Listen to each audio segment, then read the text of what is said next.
एक कटोरी पोहे में बेसन का घोल डालकर आज हम बहुत ही यूनिक एकदम नए नाश्ते की रेसिपी आपके साथ शेयर कर रहे हैं जो खाने में बहुत ही ज़्यादा टेस्टी होता है।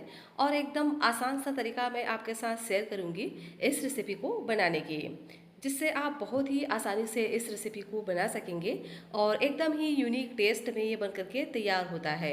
और ख़ास बात यह है कि एकदम ही इंस्टेंट रेसिपी है। जब भी कभी आपको कुछ चटपटा टेस्टी क्रिस्पी खाने का मन करे तो इस रेसिपी को आप झटपट तरीके से बना सकते हैं। तो पोहा से कुछ अलग टेस्टी और क्रिस्पी खाने का मन करे तो इस रेसिपी को आप डेफिनेटली ट्राई कर सकते हैं। बहुत ही मज़ेदार सी ये रेसिपी है friends. Hello everyone, Ritu's real recipes में आपका स्वागत है। फ्रेंड्स, आज मैं आपके साथ शेयर कर रही हूँ पोहा और बेसन से बनने वाली एकदम ही यूनिक सी रेसिपी। तो रेसिपी अगर आपको अच्छी लगे तो प्लीज़ वीडियो को लाइक और चैनल को सब्सक्राइब जरूर से कर लीजिएगा। तो चलिए फ्रेंड्स, इस रेसिपी को बनाना स्टार्ट करते हैं। तो इस रेसिपी को बनाने के लिए मैंने यहाँ पर एक कटोरी पोहा लिया है। तो पोहा आप कोई सा भी यूज़ कर सकते हैं जो भी आपके घर में अवेलेबल हो, मतलब मोटा वाला हो, पतला वाला हो, मीडियम थिकनेस का हो, जो भी आपके घर में पोहा रखा हो ना, आप ले लीजिए। और क्वांटिटी भी आप अपने अनुसार से रख सकते हैं जितना आपको बनाना हो।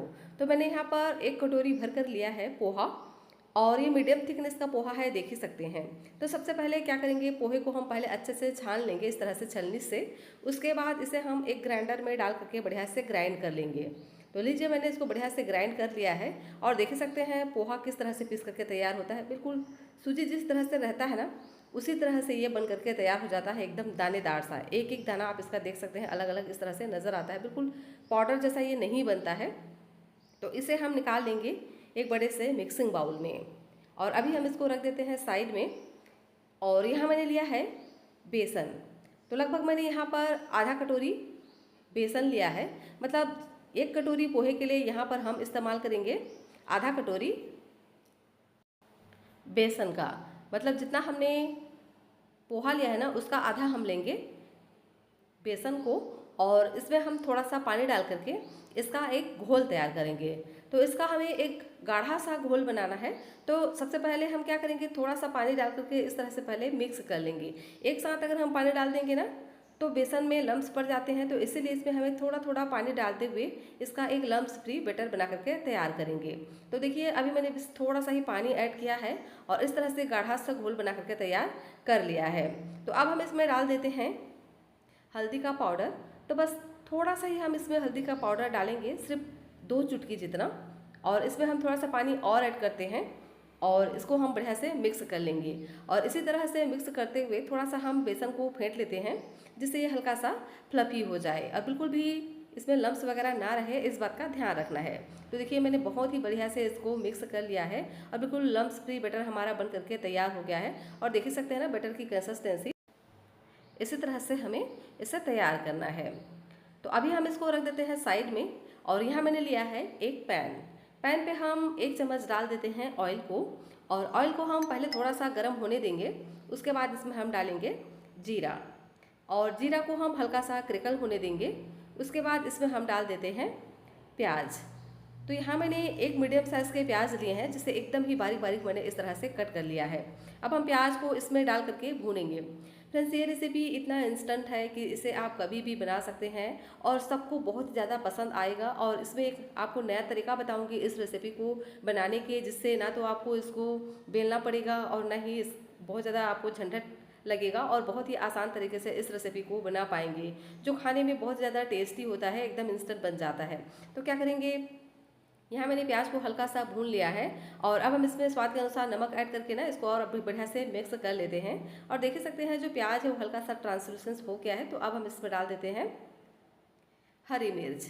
तो मैंने यहाँ पर 2 हरी मिर्च का इस्तेमाल किया है, आपको जितना पसंद हो आप डाल दीजिए। हरी मिर्च को अच्छे से हम मिक्स कर लेंगे। और अब हम इसमें डाल देते हैं लहसुन। तो 3 से 4 कलियां लहसुन को ना इस तरह से बारीक बारीक कट करके मैंने ऐड कर दिया है। इससे ना बहुत ही बढ़िया फ्लेवर आता है। अगर आप यहाँ पर लहसुन नहीं खाते हैं तो इसकी जगह पे आप अदरक का भी इस्तेमाल कर सकते हैं। अदरक को आप ग्रेट करके डाल दीजिए, तो लहसुन का फ्लेवर बहुत ही बढ़िया आता है। और अब हम इसमें डाल देंगे बारीक कटा हुआ करी लिप्स। तो 10 से 15 मैंने करी लिप्स को इस तरह से बारीक बारीक कट करके ऐड किया है, इससे बहुत ही बढ़िया फ्लेवर आएगा। और अब हम इसमें ऐड कर देते हैं गाजर, तो एक मीडियम साइज़ के गाजर को इस तरह से ग्रेट करके मैंने ऐड किया है। और अब हम सभी चीज़ों को एक साथ अच्छे से भून लेंगे। तो 1 से 2 मिनट के लिए हम बढ़िया भूनेंगे। उसके बाद इसमें हम डालेंगे कुछ मसाले। तो डालेंगे आधा छोटा चम्मच जीरा पाउडर, इसी के साथ ही में आधा छोटा चम्मच हम यहाँ पर डाल देते हैं धनिया पाउडर, साथ में डालेंगे चिली फ्लेक्स आधा छोटा चम्मच, और इसी के साथ ही में यहाँ पर हम डाल देते हैं चाट मसाला चटपटा टेस्ट के लिए। इससे बहुत ही बढ़िया टेस्ट आएगा। अगर चाट मसाला नहीं है तो इसकी जगह पे आप आमचूर का पाउडर ऐड करिएगा। और साथ में डाल देते हैं थोड़ा सा गरम मसाला, और इन मसालों को हम बढ़िया से भून लेंगे। गरम मसाला की जगह पे आप यहाँ पर पाव भाजी मसाला का भी यूज़ कर सकते हैं। गरम मसाला, पाव भाजी मसाला, या मसाला का आप थोड़ा सा भी ऐड कर देते हो ना, तो बहुत ही बढ़िया सा टेस्ट इसमें आता है, बहुत बढ़िया फ्लेवर आता है। फ्रेंड्स, यहाँ हम वही मसाले ऐड कर रहे हैं जो अक्सर हमारे जो मसालदानी में रहता ही है। तो ऐसा नहीं है कि इसके लिए आपको बहुत ज़्यादा कुछ सामग्री की भी ज़रूरत पड़ेगी। तो अच्छे से मसालों को हम बढ़िया से भून लेते हैं, जिससे जो मसालों का कच्चा फ्लेवर है निकल जाए। उसके बाद इसमें हम डाल देंगे आलू। तो यहाँ मैंने 2 मीडियम साइज़ के आलू लिए थे। ये उबले हुए आलू हैं, देख ही सकते हैं। आलू को ना मैंने हाथों से मैश कर लिया था, ताकि ये बहुत ज़्यादा चिकना ना हो, मतलब हल्का हल्का इसमें चंकी पीस रहेंगे ना छोटे छोटे, तो जो आलू है बहुत ही बढ़िया सा बन करके तैयार होता है।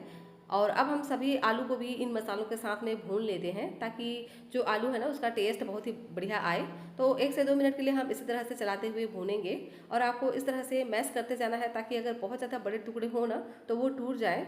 तो हल्का फुल्का हमें इसमें चंक्स रखना है, लेकिन बहुत ज़्यादा बड़े टुकड़े इसके नहीं रखने हैं। तो इसी तरह से हम इसको मैश करते जाएंगे, और आलू के जो बड़े टुकड़े हैं उनको हम तोड़ते जाएंगे। क्योंकि हमने आलू को हाथों से मैश करके लिया है, तो ये बहुत ज़्यादा चिकना नहीं है। देख ही सकते हैं, इस तरह से हम इसको तैयार कर लेते हैं। और लीजिए, बहुत ही स्पेशल सा आलू का मसाला हमारा बन करके तैयार हो गया है। तो इसे हम निकालेंगे एक बड़े से मिक्सिंग बाउल में, और थोड़ा सा हम पहले ठंडा होने देंगे। उसके बाद क्या करेंगे, एक छोटा सा पोर्शन लेंगे और हाथों पर थोड़ा सा हम ऑयल लगा लेंगे, जिससे ये बिल्कुल भी हाथों पर नहीं चिपकेंगे। तो बस थोड़ा सा ही हम इसमें पोर्शन लेंगे, और इस तरह से हाथों से दबाते हुए पहले हम क्या करेंगे, बॉल का शेप देंगे, देखिए इस तरह से। और अब हम इसको इस तरह से हाथों से चपटा कर स्क्वायर शेप देंगे। तो वैसे तो आप इसको बॉल की तरह भी बना सकते हैं, लेकिन अगर आप इस तरह से बनाएंगे तो बहुत ही ज़्यादा इसका यूनिक सा शेप आएगा। तो देखिए, इस तरह से हम दोनों हाथों से इसको शेप देंगे और बढ़िया सा इसको स्क्वायर शेप में तैयार कर लेंगे। तो ये बहुत ही आसानी से हो जाता है, बहुत ही बढ़िया सा ये बन करके तैयार हो जाता है। देखिए इस तरह से। तो सभी को ही हमें इस तरह से बना करके तैयार कर लेना है। तो लीजिए, इसी तरह से मैंने सभी आलू के जो स्क्वायर पीसेस है बना करके तैयार कर लिया है। तो ये तो हमारा फिलिंग है, इसको हम बाद में यूज़ करेंगे। अभी हम इसको रख देते हैं साइड में। और यहाँ मैंने दोबारा से एक पैन ले लिया है, इसमें हम 1 चम्मच डाल देते हैं ऑयल। ऑयल को हम थोड़ा सा गर्म होने देंगे। उसके बाद डालेंगे इसमें जीरा, और जीरा को हम हल्का सा क्रिकल होने देंगे। फ्रेंड्स, रेसिपी आपको थोड़ी सी भी अच्छी लग रही हो तो प्लीज़ आपसे रिक्वेस्ट है कि आप वीडियो को लाइक कर दें और चैनल को सब्सक्राइब भी ज़रूर से कर लीजिएगा। और हाँ, अपने फ्रेंड्स और फैमिली के साथ शेयर भी कर दीजिएगा। तो जीरा हल्का सा क्रिकल हो गया है, तो अब हम इसमें डालेंगे पानी। तो पानी हमें कितना लेना है, तो यहाँ पर मैंने 1.25 कप जितना पानी लिया है। मतलब 1 कप हमने पोहा लिया था ना, तो उसी के अनुसार से यहाँ पर हम 1.25 कप पानी का इस्तेमाल करेंगे। और अब हम इसमें डाल देते हैं स्वाद के अनुसार नमक, और पानी में हल्का सा बॉईल आने देंगे। उसके बाद इसमें हम डाल देंगे पोहे को। जो हमने पोहा को पीस करके रखा था ना, उस पोहे को हम इसमें डाल देंगे। और जैसे ही हम पोहा को डालेंगे, पोहा सारा पानी ऑब्जर्व करता जाएगा और ये अच्छे से थिक होता जाएगा। तो कंटिन्यू इसी तरह से चलाते जाएंगे। हल्का सा हम इसको पहले चला लेंगे। उसके बाद हम क्या करेंगे, जो हमने बेसन का घोल बना करके रखा था ना, उस बेसन के घोल को डाल देंगे पोहे वाले मिक्सर में, और इसे हम बढ़िया से मिक्स करेंगे। तो गैस के फ्लेम को एकदम लो रखना है, और लो फ्लेम पे ही इसे हम अच्छे से मिक्स करेंगे। इससे क्या होगा, जो बेसन है ना ये भी बढ़िया से भून जाएगा, एकदम अच्छे से पक जाएगा, और ये बिल्कुल भी कच्चा नहीं रहेगा। और इसका टेस्ट बहुत ही ज़्यादा ऑसम हो जाता है अगर आप इस तरह से बनाते हैं तो इसी तरह से कंटिन्यू चलाते हुए हमें इसको मिक्स करना है। जैसे जैसे जो पोहा है पकता जाएगा, सारा पानी ऑब्जर्व कर लेगा और एकदम ही ये डो की तरह बन करके तैयार हो जाएगा। और देख सकते हैं, बेसन और पोहा दोनों ही अच्छे से मिक्स हो गए हैं और बिल्कुल डो की तरह ये बन करके तैयार हो गया है। तो इसी तरह से हमें इसको मिक्स कर लेना है और बिल्कुल इसको अच्छे से डो की तरह बना करके तैयार कर लेना है। तो देख ही सकते हैं जो पोहा है अच्छे से मिक्स होने के बाद बिल्कुल डो की तरह ये बन करके तैयार हो गया है और ये तले को छोड़ना स्टार्ट कर दिया है, एक जगह इकट्ठा हो रहा है। तो इसी तरह से इसको हमें तैयार करना है। तो इस प्रोसेस में 3 से 4 मिनट का समय लगता है और इससे ना बहुत ही बढ़िया सा टेस्ट आता है बेसन, क्योंकि इसमें अच्छे से भून जाता है ना, अच्छे से पक जाता है, तो ये बिल्कुल भी कच्चा नहीं रहता है। और जब हम इस तरह से नाश्ता बनाएंगे ना तो जो नाश्ता है बहुत ही बढ़िया सा बन करके तैयार होता है। तो लीजिए पोहा अच्छे से पक चुका है, बिल्कुल डो की तरह ये बन करके तैयार हो गया है। तो अब हम क्या करेंगे, इसे हम निकाल लेते हैं एक बड़े से मिक्सिंग बाउल में, ताकि ये थोड़ा सा ठंडा हो जाए। तो इसको हम निकाल करके थोड़ा सा इस तरह से स्पैचुला से फैला देते हैं ताकि ये थोड़ा सा जल्दी ठंडा हो जाए। इसको हम थोड़ा सा ठंडा होने देंगे। उसके बाद क्या करेंगे, हाथों पर थोड़ा सा ऑयल लगाएंगे और इसको हम मसल लेंगे। अब हम इसको 1 से 2 मिनट के लिए बढ़िया से मसल लेते हैं, जिससे एकदम अच्छे से चिकना हो जाए और डो की तरह बन करके तैयार हो जाए। जिस तरह से हम गेहूं के आटे का डो लगाते हैं ना, उसी तरह से हमें इसको अच्छे से डो की तरह बना करके तैयार करना है। तो 1 से 2 मिनट के लिए हम बढ़िया से मसल लेंगे तो एकदम चिकना सा ये बन करके तैयार हो जाता है। तो ये बहुत ही बढ़िया से मसल चुका है, बढ़िया मसल कर मैंने इसको चिकना कर लिया है। और इस पोहे वाले मिक्सर में मैंने ज़्यादा मसालों का यूज़ नहीं किया है, एकदम सिंपल ही रखा है। आप चाहें तो इसमें मसाले भी यूज़ कर सकते हैं, लेकिन अगर आप इस तरह से भी बनाएंगे ना तो बहुत ही ज़्यादा टेस्टी और एकदम मज़ेदार बन करके तैयार होता है, क्योंकि हमने आलू का जो फिलिंग है ना बहुत ही चटपटा सा बना करके तैयार किया है।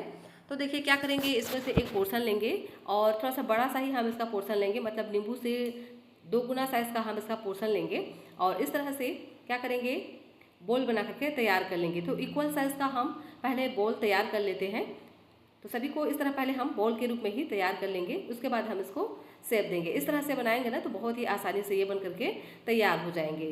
तो जितना हमने आलू का मसाला का स्क्वायर बना करके रखा है ना, उतना ही हम इस तरह से बॉल बना करके तैयार कर लेंगे। अब चलिए इसको हम बनाना स्टार्ट करते हैं। तो इसे बनाने के लिए क्या करेंगे, इस तरह का एक प्लास्टिक का शीट ले लेंगे जो ट्रांसपेरेंट होता है ना, इस तरह का हमें प्लास्टिक का शीट लेना है और इसके ऊपर में हम ऑयल को अच्छे से इस तरह से अप्लाई कर लेंगे। तो इस तरह से थोड़ा थोड़ा हम ऑयल अच्छे से इसमें लगा देते हैं, जिससे ये बिल्कुल भी इस पर नहीं चिपकेंगे। इस तरह से बनाएंगे तो बिना बेले बिना झंझट बहुत ही आसान तरीके से ये बन जाता है। तो देखिए क्या करेंगे, तो अच्छे से ऑयल को हम प्लास्टिक की शीट में लगा देंगे। उसके बाद एक पीस लेंगे नाश्ते का जो हमने बॉल बना करके रखा था उसे, और इसके ऊपर में भी हम रखेंगे प्लास्टिक का शीट और ऊपर वाले प्लास्टिक के शीट को भी हमें थोड़ा सा ऑयल से ग्रीस कर लेना है। और इस तरह से एक प्लेट लेंगे और ऊपर से हम इसको प्रेस कर देंगे। तो ये बहुत ही आसानी से हो जाते हैं, बिल्कुल भी इसमें आपको मेहनत नहीं लगेगा, एकदम ही आसान तरीके से ये बन करके तैयार हो जाते हैं। और 10 से 15 मिनट में इस रेसिपी को आप बना सकेंगे अगर आप इसे इस तरह से बनाएंगे तो देखिए अब हम क्या करेंगे, जब हम इसको इस तरह से प्रेस करेंगे प्लेट को इसके ऊपर में रख करके, तो ये अपने आप ही इस तरह से गोल शेप में आ जाएगा। और अगर आपको ये थोड़ा सा मोटा लगे तो हाथों से हल्का सा आप इसको फैला दें। उसके बाद इसको हम इस तरह से चारों साइड से पकड़कर एक के ऊपर एक रखते हुए स्क्वायर शेप में बना करके तैयार कर लेंगे।